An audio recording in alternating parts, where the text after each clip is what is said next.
नमस्कार दोस्तों। आज हम डिस्कस करेंगे भागवत गीता के 13वें चैप्टर का श्लोक नंबर 13, 14 और 15। ये तीन श्लोक डिस्कस करने जा रहे हैं। तो इन तीन श्लोकों को पहले मैं आपके लिए बता देता हूँ। ये तीनों लिखे हुए हैं यहाँ पर, ठीक है। मैं इनको रिसाइट नहीं करना चाहूँगा, बस मैंने आपके लिए लिख दिया है कहीं कहीं पर समझाने के लिए। मैंने यहाँ पर अंडरलाइन किए हुए हैं, बिकॉज अगर मैं अगर इसको रिसाइट करूँगा तो थोड़ा सा टाइम जाता है, राइट।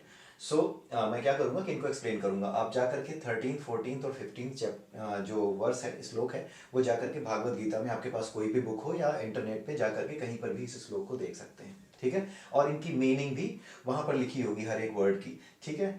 यहाँ पर ये जो श्लोक है, गेयम यत प्रक्षामी, इन सब के अर्थ लिखे होंगे, ठीक है। तो आइए एक एक करके इसमें डिस्कस करते हैं कि है क्या ये।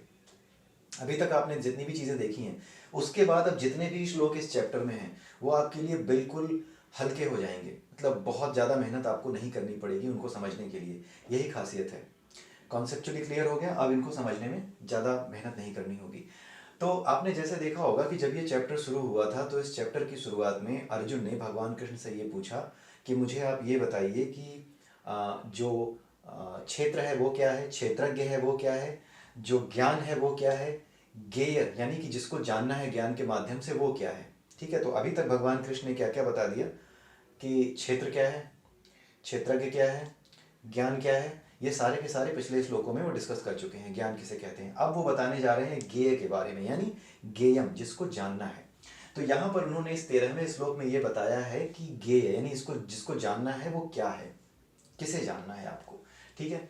तो यहाँ पर उन्होंने ये बताया है कि जो गेयम है, जो गेय है, जिसको जानना है, वो कुछ नहीं है, वो ब्रह्म है, यानी वो आत्मा है। हमारे शरीर में जो आनंदमय कोश में जो आत्मा है वो ब्रह्म है, वही ब्रह्म है। उसके अलावा परमात्मा भी है। ब्रह्म और आत्मा ये दोनों साथ यूज किए जाते हैं, एक के साथ यूज किए जाते हैं, ब्रह्म और आत्मा। ये कहा जाता है ना कि आत्म का ज्ञान ही ब्रह्म का ज्ञान है, ठीक है।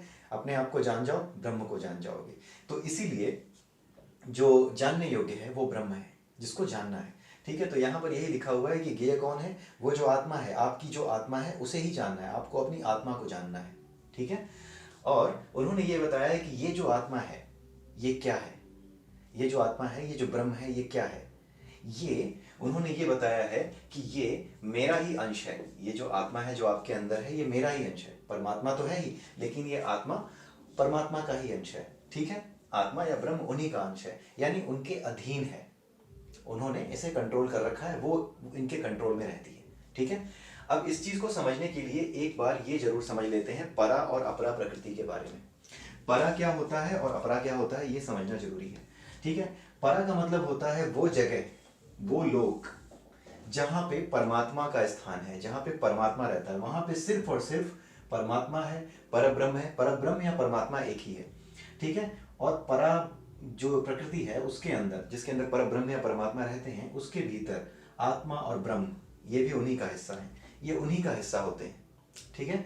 ये तीनों चीजें, परा यानी परमात्मा, आत्मा, ब्रह्म, ठीक है, ये सारी चीजें एक ही परमात्मा के अंश या उनका ही विस्तार है, ठीक है। वो स्वयं ही है इन सभी चीजों के मालिक, और वो स्वयं तो है ही, ठीक है। तो ये जो परमात्मा है, इसके अंदर जो परब्रह्म है, उसी ने इस आत्मा को कंट्रोल कर रखा है। ये आत्मा और ये परमात्मा ये कहाँ रहते हैं, परालोक में।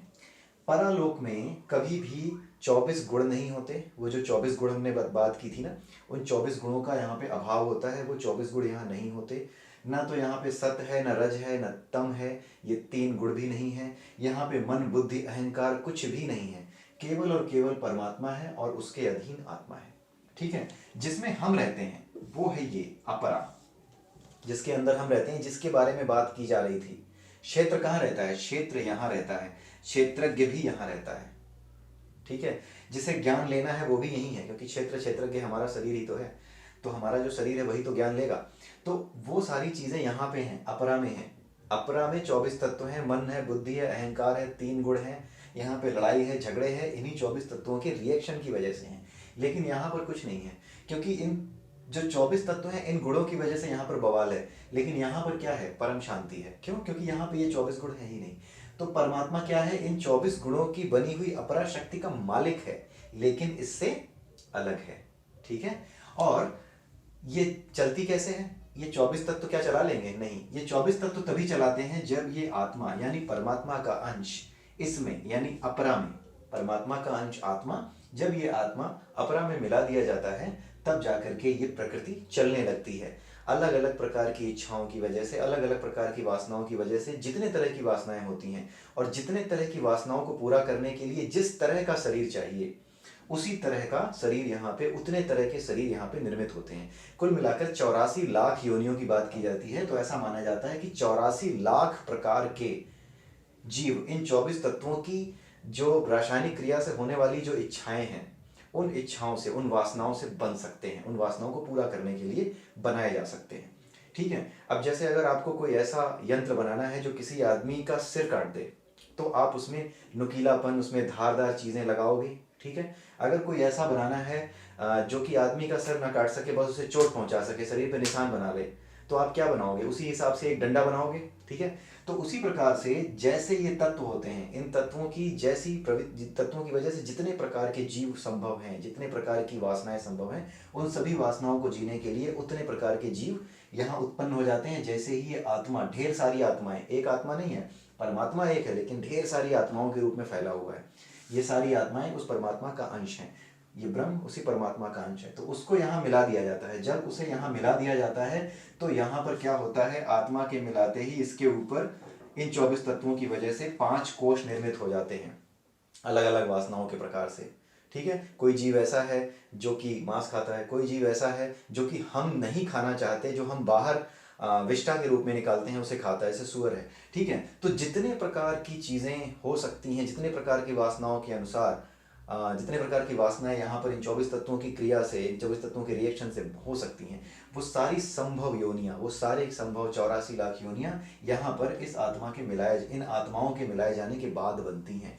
इसी को कहते हैं fertilization by God. This is the fertilization by God. जब सृष्टि का निर्माण होता है तो सृष्टि के निर्माण का यही मतलब होता है, गॉड हैज फर्टिलाइज दिस अपरा प्रकृति। भगवान ने इस अपरा प्रकृति को गर्भस्थ किया है। इसी को कहते हैं सृष्टि का आरंभ, सृष्टि का निर्माण। फिर जैसे जैसे धीरे धीरे इन तत्वों की प्रकृति बदलती है, जैसे जैसे अलग अलग तरह की अलग अलग तरह की वासनाएं अपने आप को जीने का प्रयास करती हैं, जैसे जैसे यहाँ पे जीवन के लक्षण उत्पन्न होते हैं, जैसे जैसे पृथ्वी शांत होती है, जैसे जैसे जीने के लक्षण जिस ग्रह पे बनते हैं, वैसे वैसे वहाँ वैसी वैसी योनियां बनती चली जाती हैं, वैसे वैसे शरीर बनते चले जाते हैं। ठीक है। जैसे आपको कभी ये नहीं याद आ सकता कि सपना कहाँ से शुरू हुआ था। हम सब सपना देखते हैं, लेकिन कभी आपको ये याद नहीं आ सकता कि सपना कहाँ से शुरू हुआ था। ठीक उसी तरीके से ये इतनी बड़ी माया है जिसे सिर्फ यही जानते हैं पर ब्रह्म परमात्मा, कि आप कभी ये जान ही नहीं पाओगे इस दुनिया में रहते हुए कि ये सारा कुछ आया कहाँ से है। आप सिर्फ कयास लगा पाओगे। साइंस हो, ज्योग्राफी हो, जो ये कहता है कि ऐसे उत्पन्न हुआ होगा ब्रह्मांड, ऐसे बना होगा, आज तक आप जाकर देख लीजिएगा, जियोग्राफी, साइंस, कहीं पर भी, हर जगह हाइपोथेसिस के बेसिस पे पृथ्वी, ब्रह्मांड, इन सब की उत्पत्ति की व्याख्या की गई है हाइपोथेसिस के बेसिस पे, और 1700 से व्याख्या की जाती रही है। आज तक क्या होता आया है, पहले कोई व्याख्या करता है, उसको एक्सेप्ट कर लिया जाता है, सारे लोग वाह वाह करते हैं, फिर कुछ दिनों बाद कोई आकर के उसका खंडन कर देता है, तर्क के द्वारा खंडन करता है, उसको तोड़ देता है कि नहीं, ऐसा नहीं हो सकता। और इसी तरीके से आज तक लोग फंसे हुए हैं। अब जाके बिग बैंग पे आए हैं, देखते हैं आगे कहाँ तक जाते हैं। ठीक है। तो ये है, इसको आपने समझ लिया। तो ये आखिरी चीज है इस चैप्टर में समझने लायक, जो कॉन्सेप्चुअल है, समझने लायक। यहाँ पर आप ठीक से समझ लीजिए, परमात्मा, उसके अंश हैं ढेर सारी आत्माएं, वो इन्हीं आत्माओं से जितनी ढेर सारी अनंत आत्माएं, उसी प्रकार के अनंत प्रकार के जीव 84 लाख योनियों में प्रकट हो सकते हैं, because of the reaction of this Atman with these 24 elements. ठीक है। वो जो 5 कोष थे मैंने बताए ही थे, तो 5 कोष ऐसे बनते हैं, इसके मिलाए जाने पे बनते हैं। यहाँ पे सिर्फ 24 तत्व मन, बुद्धि और अहंकार होते हैं। ठीक है। तो ये आपकी समझ में आ गया, यही चीज बताई गई है। भगवान ये कह रहे हैं कि जिसे तुम्हें जानना है वो एक तो ब्रह्म है, आत्मा है, जिसे तुम्हें जानना है, जो मेरे अधीन है, जिसका मैं स्वामी हूं। ठीक है। और मैं इससे अलग हूं, इसका स्वामी होते हुए भी मैं इससे अलग स्थित हूं। इसको देख के ही आपको समझ में आ गया होगा कि वो क्या कह रहे हैं। दूसरे और तीसरे श्लोक बड़े सरल हैं। उन्होंने ये लिखा है, सर्वतम परिपादम तत्सर्वतो सुरक्षमुखम सर्वतः श्रुतिमन्नुलोके सर्वमावृत्य तिष्ठति। उन्होंने यहाँ पे सिंपल सी बात लिखी है कि मेरे हाथ पैर हर जगह फैले हुए हैं। जैसे हम क्या करते हैं, हम सिर्फ हाथ और पैर से ही तो अपने आप को पहचानते हैं। हमारे लिए इंसान का मतलब क्या है, उसका कोई हाथ पैर मुख होगा, यही सब चीजें होंगी, इसी से हम जानते हैं।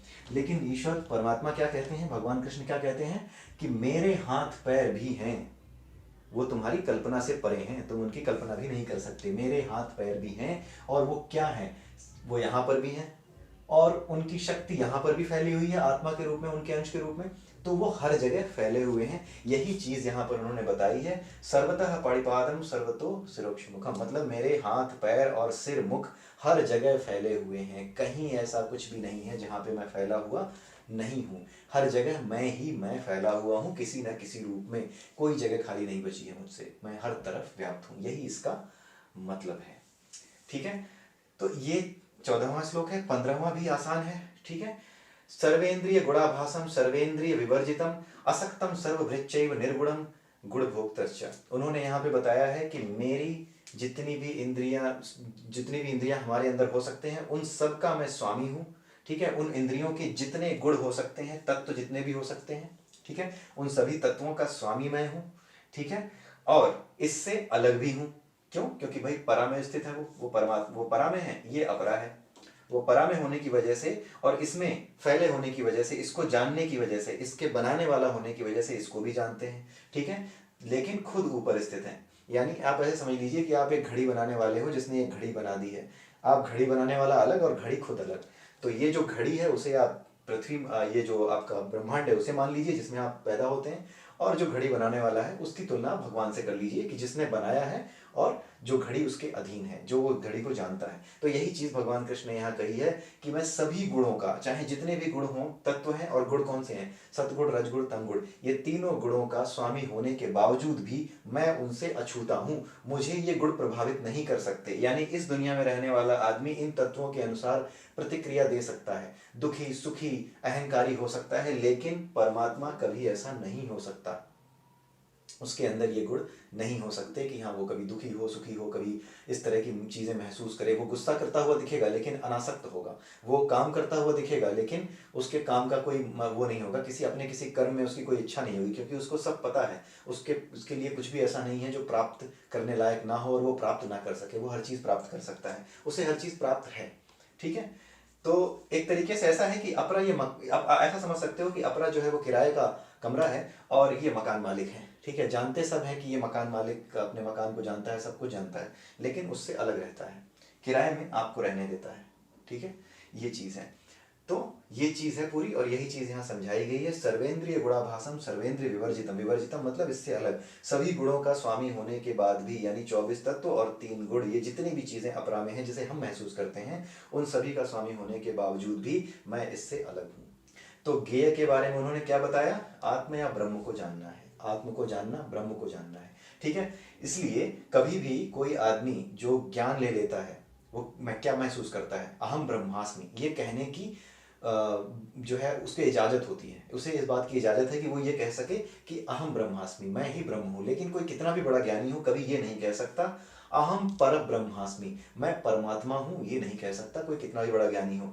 ज्ञानी वही है जो अपनी आत्मा को जान जाए, वो जानने के बाद वो अहम ब्रह्मास्मि कहता है। लेकिन कहीं पर भी आपको किसी ग्रंथ में, गारंटीड किसी ग्रंथ में ऐसा नहीं मिलेगा कि कोई ज्ञानी, कोई ऋषि ये कहता हो अहम पर ब्रह्मास्मि, मैं ही परमात्मा हूँ, वो नहीं कह सकता।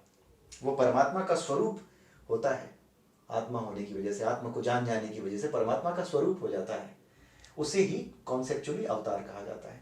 ठीक है, जो इसको जान जाता है। ठीक है, तो इस वजह से क्या होता है कि ये जो शक्ति है, ये परा जो परमात्मा है वो अलग रहता है इससे, अपरा से, अपने आत्म रूप में वो यहाँ फैला है लेकिन फिर भी इससे अलग है। यही चीज यहाँ पे बताई गई है कि तीनों गुणों के होने, स्वामी होने के बाद भी मैं निर्गुण हूँ। निर्गुण होने का यही मतलब है, क्योंकि वो परा में है तो यहाँ पे कोई गुण नहीं है, गुण कहाँ है, अपरा में है, इसीलिए वो अपने आप को निर्गुण कह रहे हैं।